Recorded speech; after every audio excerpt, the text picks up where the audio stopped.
2023 was like the year of layoffs, especially in tech.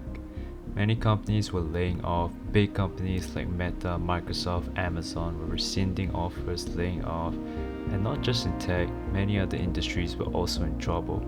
So, as a final year computing student last year, I was trying to find a full time software engineering job. But I didn't know that it would be this hard. I got ghosted, I got rejected like many times. I bombed out on the little interviews that I was given, and ultimately, luckily, I ended up with one full time offer out of all the applications that I made. So I had about 74 applications, which is not a lot, I would say, because I was trying to be more picky and get a decent full time offer. And then if we filter down to the actual interviews that I had, literally there's like five out of the 74. And then I only had like one offer out of all of it. So it's like 1 out of 74 of a chance that I had. Yeah, it was rough. So from all these rejections and getting ghosted, there's definitely a few key things that I've actually learned, and this has actually helped to develop more of a confident individual in me. So I would say the first thing is probably to just shoot your shot. If you don't even shoot your shot, there's like absolutely no chance of you actually getting the job at all because you haven't even applied. So you just gotta go after it and like just keep applying, even if you see the job description has like some insane amount of requirements. Sometimes you just gotta shoot your shot, and there isn't really any harm in it. At most, you get ghosted, or the good thing is you might actually get a reply.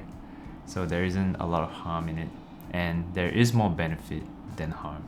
And the second thing after shooting your shot has probably got to do with preparation and consistency. The thing about software engineering interviews is that there's a lot of preparation that is actually involved, and I feel that this preparation will also be transferable to other fields that you are applying to, be it like finance or anything else. The most important thing is probably being consistent in your preparation. You never know when an interview is gonna come up, so you have to do these preparations on a regular basis so that you won't be suddenly like caught off guard if you have an interview. You would have all these days, weeks, months of preparation that is like getting stacked up such that you become more comfortable with the necessary things that are required during an interview. And finally, the most important thing that I learned is probably to just fake it till you make it. People say you gotta act natural and like things like that, but I feel like during interviews, you're definitely gonna be nervous because there is something that is on the line, that kind of thing.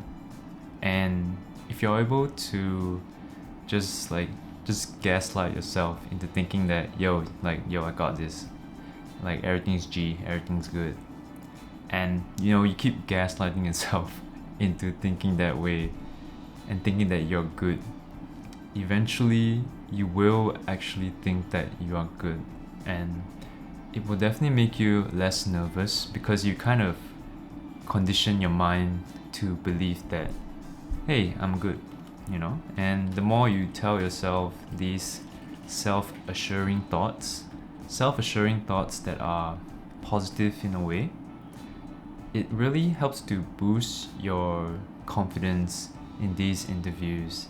And with more confidence, then you'll be able to perform much better and also be more calm during these interviews.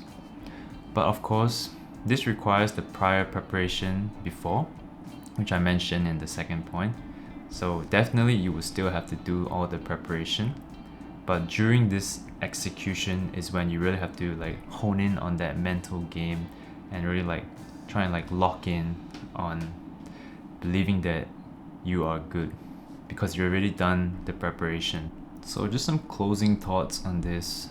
I would say this whole job hunting phase that lasted me for almost about 9 months, it was quite a mental battle, I would say, because constantly just opening up your email, seeing that thank you for your time for applying for this, but unfortunately, like that kind of thing, like just opening up to those kind of emails it's quite, it kind of does something to your health, I would say, and makes you feel like you are less worthy than you are.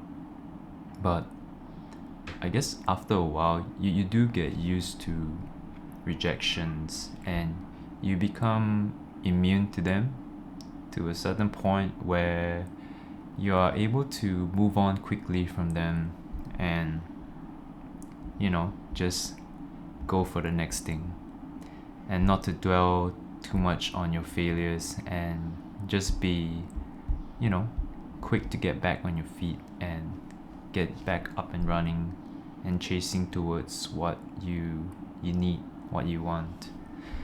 And yeah, it's definitely gonna be quite tough and it's gonna be very mentally draining, but it will end someday.